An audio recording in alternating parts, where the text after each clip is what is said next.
I guess that's a little loud. Is that okay back there? I'm not blowing anybody out. My name is Neil Levesque. I'm the executive director here at the New Hampshire Institute of Politics at St. Anselm College. I want to welcome you all. It's a nice little quiet event that we haven't heard anything about, you know. And sometimes people say timing is everything, and you know, we had the luck of the draw this week with Susan Collins and with Senator Flake, so this is a great week for us here and our students, many of whom are in the audience. So we're not starting the program yet, but I just wanted to make a couple housekeeping items. First thing is I need you to silence your cell phones. Now, every time I do this, somebody has a cell phone go off right in the middle of his speech. So if you could really do that, that would be great. There's a lot of people in the audience, so I want to say that if need be, there's an exit here and there's an exit here. So if something lights on fire, like a C-SPAN light or a television thing from our friends in the back here, those are the exits. And thirdly, you know, this is a place in my 9 years of being here, we've had many interesting speakers on a vast array of topics, and we've never had a disruption of the speaker. The speaker is here to talk with us. This is an educational speech. It's about them and us listening, and hoping tonight goes as well as it has in the last 9 years. So with that, in a few moments, one of our great students, Anthony, will be coming up. So just hold on tight a few more minutes. So thank you.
Thank you.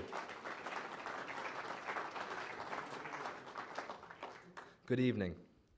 My name is Anthony Galasso, and I am a Kevin B. Harrington Student Ambassador. On behalf of the faculty, staff, and students at the New Hampshire Institute of Politics at St. Anselm College, I'd like to welcome you and thank you for joining us for tonight's event with United States Senator Jeff Flake. The Institute's mission is to educate, engage, and empower citizens of all ages to actively participate in the civic and political life of their communities and to strengthen democracy. The Institute is nonpartisan and does not endorse political issues or candidates. Ladies and gentlemen, I ask that you now please join me in welcoming Dr. Stephen DeSalvo, President of St. Anselm College.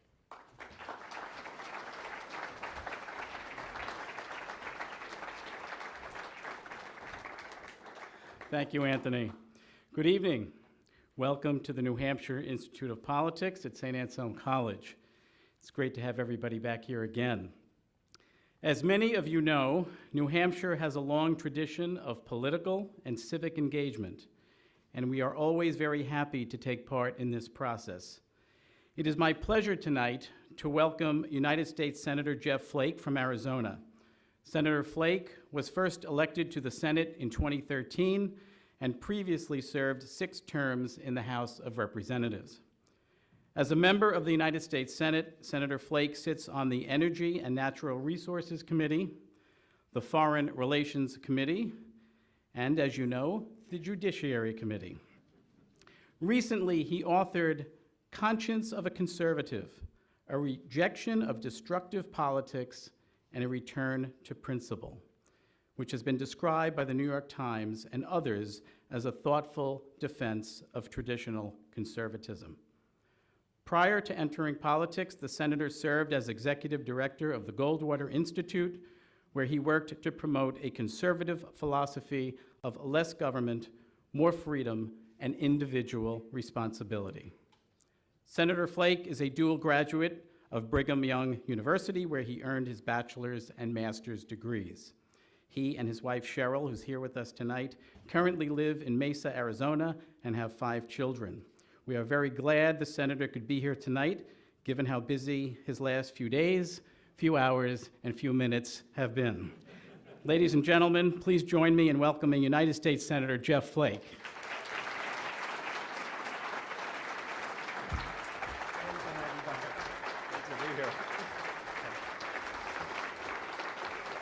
Thank you.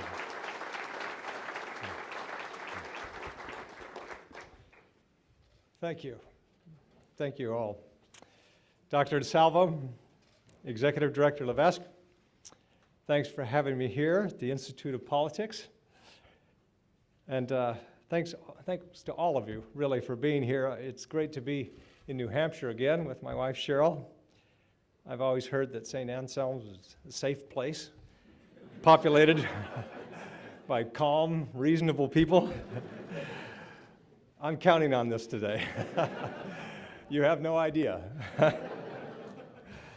I only regret that there isn't very much to talk about right now. But seriously, and to be clear, when I titled this speech, After the Deluge, I meant that metaphorically. I hadn't counted on an actual deluge. So, teachable moment here. Be careful what you title things, because it makes them happen. Use your words responsibly. When I first started thinking about this speech and how to frame it, I thought about calling it, What Happened to Ronald Reagan's Party? President Reagan's party was once brimming with ideas, full of purpose and principle. It was coherent and inspiring and idealistic. So much so that it awakened the imagination of a kid from Snowflake, Arizona, and a whole generation of other kids just like him. It made us think of big thoughts, of our place in the world, and of what it meant to be an American in America, the shining city on a hill. Reagan's vision of America as the indispensable nation was benevolent and big-hearted, a beacon to the striver and to the oppressed, and those locked behind an ideological wall that divided the world into the free and the oppressed. It was morning in Reagan's America. It wasn't perfect, but it was always getting better. It wasn't endless bounty, but by grace and grit, there was enough for everybody. We were the sum of our goodness, not our gripes, of our resolve, not our resentments. And in Reagan's America, we knew where the buck stopped. Now you can't find that poor buck. It's wandering out there, searching for someone, anyone, to claim responsibility. And President Reagan, even during his most intense partisan battles, he both comported himself with dignity and accorded his opponents the respect he felt for them.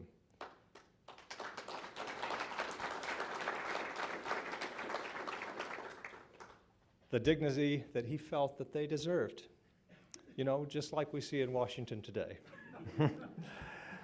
But let's return to the present deluge of our own creation, because the only way we'll get through this period is being honest about it, and by resisting the cheap impulse to find stalking horses for the damage we ourselves are inflicting. What is it the kids say? That when you point a finger, you have 3 pointing back at you. Even the wisdom of the playground is somehow lost on Washington these days. Governing is hard. Democracy is hard. Decency shouldn't be that hard, but it apparently is. You know what's easy? Being callous, being a demagogue, the politics of vengeance. That's easy. Dehumanization requires very little talent. By raging at each other with our minds vacant of reason and reeling with ill will and conspiracy theories, we Republicans have given in to the terrible tribal impulse that first mistakes our opponents for our enemies. And then we become seized with the conviction that we must destroy that enemy, seemingly oblivious to the fact that not only are we not enemies, we are each vital organs in the same body. It's as if in order to save ourselves, our brains decide to destroy our hearts. That's about the level of care that we're currently bringing to the proceedings. That's about how smart we seem to be right now. We are harming ourselves, seemingly without regard to who else we might take down with us, or what institutions we plunder. There is a sickness in our system, and we've infected the whole country with it. And that was just last week. Last week, on the day before the Senate Judiciary Committee was to meet and hear the testimony of Christine Ford and Brett Kavanaugh, on the Senate floor, I gave a speech exhorting my colleagues to listen with open minds to the testimony that we were about to hear, and to resist the impulse to strip Dr. Ford and Judge Kavanaugh of their humanity and to turn them into mere props for our politics. It surely is a symptom of our disease that such a modest plea was met with rage from all sides. It was an interesting experiment, actually, like dipping a toe into a pool of piranhas. And just as piranhas are unthinking killing machines, so too can ideologues be unthinking and dangerous. The left was enraged because I had failed to behave exactly as they wanted me to behave. They wanted me to prejudice the testimony against Brett Kavanaugh. The right was enraged because I had similarly failed to prejudice the testimony against Christine Ford. I had failed my tribe. I've been failing my tribe for some time now. Well, by the ways that we measure political success in this sordid era, and by the conventions of how party loyalists are supposed to behave, I hope to continue to fail my tribe.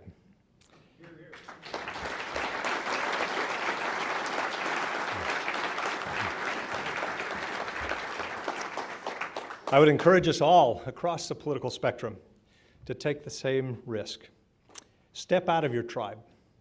Do something hard and start a dialogue that you might never have started before, and that our current tribal rules simply don't allow. From personal experience, I can attest that it's never too late to leave the tribe. To self-styled smash-mouth tough guy politicians, bipartisanship has become sort of a mushy word. It isn't viscerally satisfying to people who always have to have their way, the way 2-year-olds must have their way. No offense to 2-year-olds, but they have no business in elected office. Anyone who studies history knows that we have been at our best as a country. When we've been at our best as a country, we've been our most prosperous and our most principled. We've done the hard work that our constitutional system was designed to do, and we have compromised. Throughout our history, consequential moments have gone in search of statesmen and stateswomen. And to our great good fortune, these moments have almost always found them. Our country itself was a compromise, and our system of representative democracy would not exist but for one of the most grand compromises of all time. But, stop the presses, we are not always at our best. And anyone who studies history knows that ours is a country that has literally come apart at the seams once due to tribalism. Our country was once almost dissolved over its differences. There are some days in Washington when it feels we are lurching toward dissolution again. And yet, in our short lifespan, the United States has become the most successful and principled and generous civilizations ever known. And America became unique in the history of nations, not in spite of our differences, but because of them. The accommodation of differences is, of course, what democracy is and does. But that is a lesson we forget and relearn on more or less a constant basis. When we divide ourselves into shirts and skins and relish the perverse satisfactions of destructive partisan tribalism, we fare less well. My message here today is that tribalism is ruining us. It is tearing our country apart. It is no way for sane adults to act. And most importantly, ultimately, the only tribe to which any of us owes allegiance is the American tribe.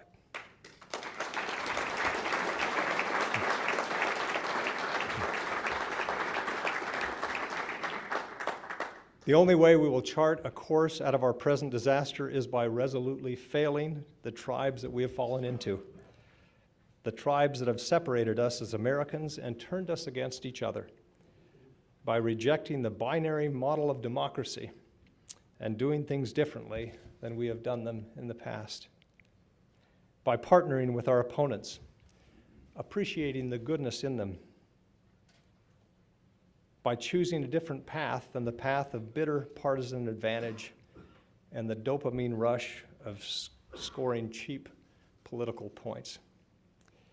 When I last had the privilege of speaking here, I framed my talk around the refrain, "We will get through this, and when we do," I went on to describe a future beyond this moment, beyond this presidency, a future in which we repair the damage of this period, and one that where we strengthen the foundation so that our politics might never succumb to the base and tribal impulses again.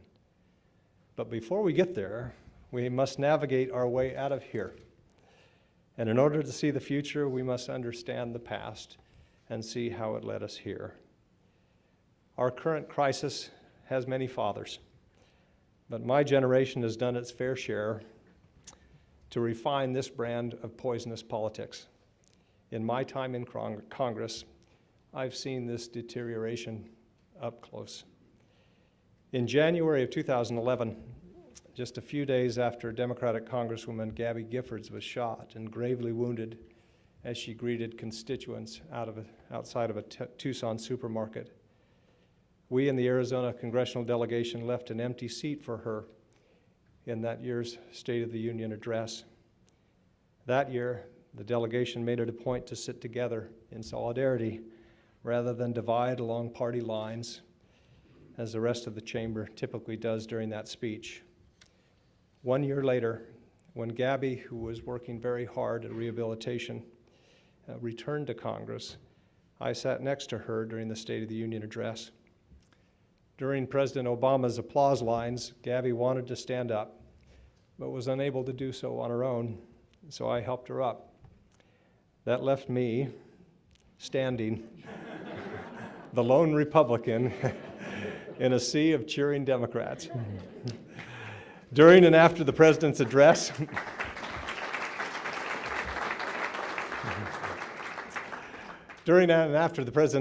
I received furious text messages and emails from partisans who wanted to know why I agreed with President Obama.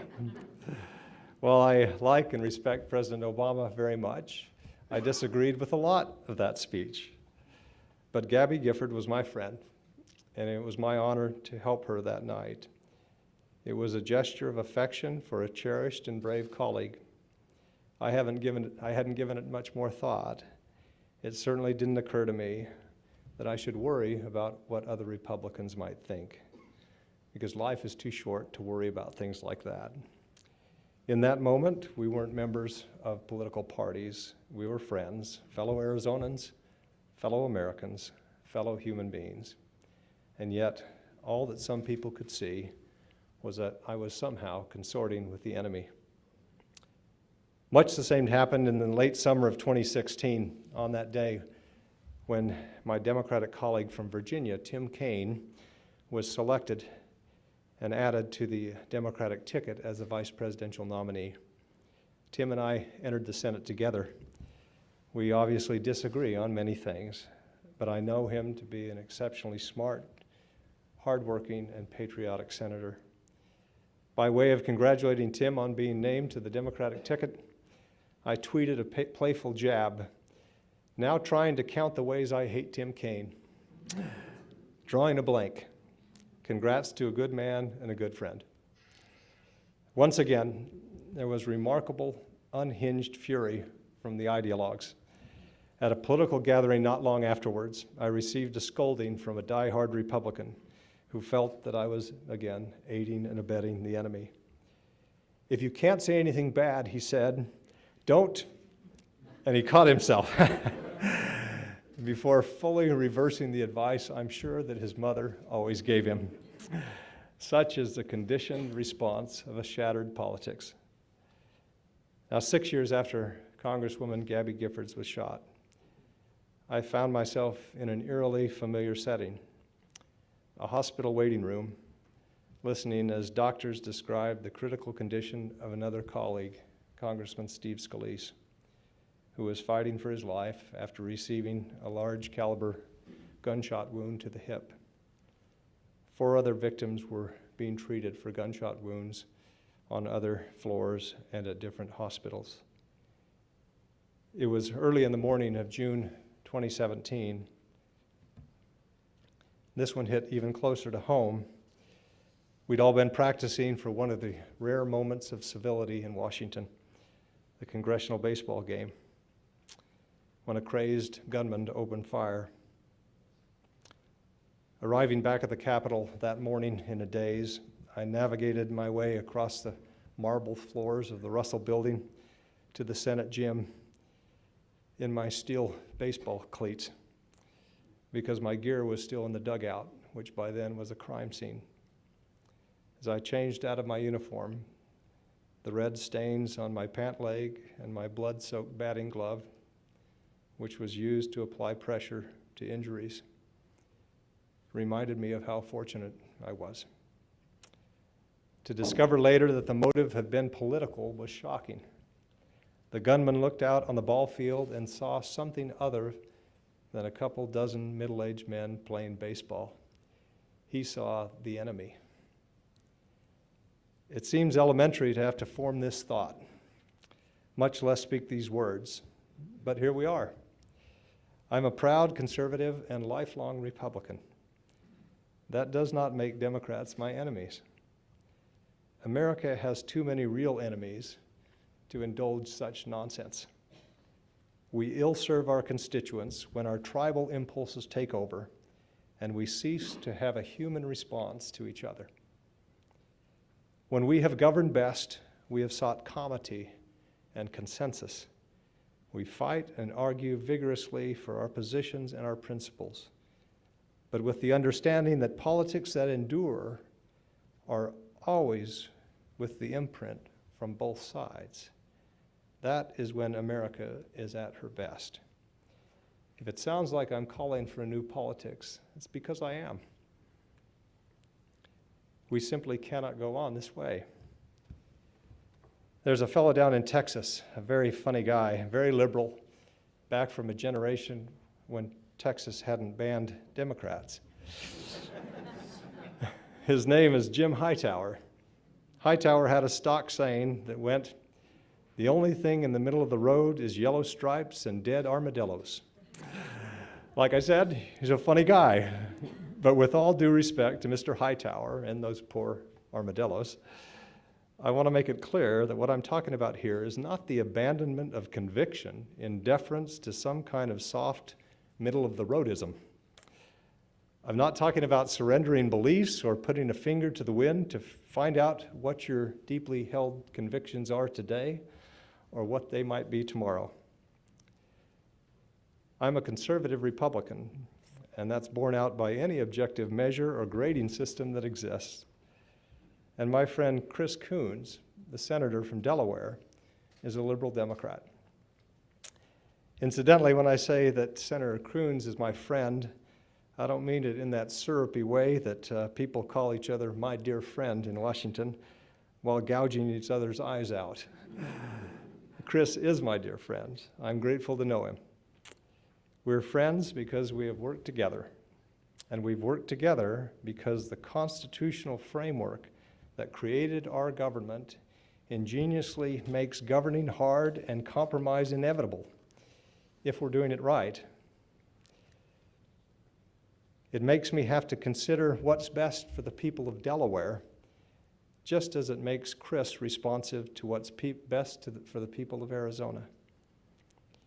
And it's when we try and avoid compromise and take partisan advantage and do things because we have the numbers, especially when we are as terribly and closely divided as we are now, that we begin to do serious damage to the country. I don't want to get too much into it here, but the compromise that Chris and I struck on Friday is one that I take seriously. And we did it because fairness required us to do it. And we did it because in that moment, our impulse to tribalism was tearing the country apart. In order for the results we come to make sense for the country, we all have to have a process that we can have faith in. I, for one, am waiting for the additional information that will come from the supplemental FBI investigation to inform my decision on Judge Kavanaugh's nomination. Now, for the past year, I've been speaking about the condition of our democracy because my conscience has required me to do it. Our institutions have been under assault. The independence of our justice system has been threatened. Our doctrine of separation of powers has been tested like seldom before. And the stability of the world has become an open question as the administration upends the post-war world order that we created and that has kept us safe for more than 70 years. I didn't go to Washington expecting to have to defend the basic institutions of American liberty. I didn't expect to find myself inveighing against the President of the United States, especially the President of my own party. I went to Washington to reduce the size and scope of government and the reach of Washington's sometimes suffocating effect on the American economy, to reduce taxes and regulation, to unleash the full potential and great societal benefit of American capitalism. I went to Washington to work on expanding America's markets through vigorous free trade and to see that we had a robust, secure, and welcoming immigration policy. I went to Washington to challenge my ideological opposites, to learn from them, to make friends, and to compromise when necessary for the common good. Because none of our problems can be solved by just one party, by just one tribe. That kind of thinking is a recipe for our current disaster. It has unleashed all of our worst impulses and has brought us to the brink. And until we solve the problem of our politics and stop warring with each other and imperiling our democracy, the issues I went to Washington to work on will be impossible to address. We've got to make it so that indulgence in tribalism at the expense of what's good for the country will be punished at the ballot box. We must change our political culture so that when you come to destroy and not to build, you will pay a political price. And we've got to reward compromise again, because compromise is the rock upon which we were founded. If you want to make America great as an elected official, be humble. Conduct yourself in good faith. And when necessary, compromise to find solutions. If the past week has taught me anything, it is that this country is hungry for us to work together again on their behalf. Just a few hours ago, I was interviewed in Boston before a crowd of a few thousand people at the Forbes 30 Under 30 event. The moderator joked that sometimes it looks like I'm a man without a country. Truth is, I sometimes feel like I'm a man temporarily without a party. But I've got a country, thank you. The same wonderful country I've always had. It's that same country that makes me think, whenever I travel overseas and come back again, of the poem by the 19th century poet Henry Van Dyke, and I'll close with this. He wrote, "'Tis fine to see the old world and travel up and down, among the shining palaces and cities of renown, to admire the crumbling castles and the statues of the kings. But now I think I've had enough of antiquated things." So it's home again and home again, America for me. I want a ship that's westward bound to plow the rolling sea, to the blessed land of room enough beyond the ocean bars, where the air is full of sunlight and the flag is full of stars. May we always remember that in this blessed land of room enough, there is room enough for all of us, regardless of your political party. Thank you so much, St. Anselm, and for all of you for being here. I'm grateful for your invitation.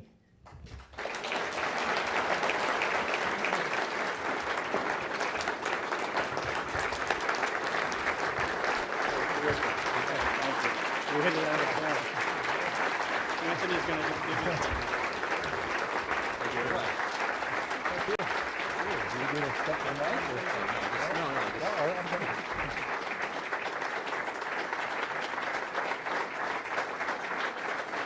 Appreciate it. Thank you. You got it. Thank you.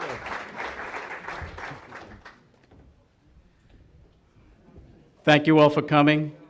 Have a great evening. Safe home.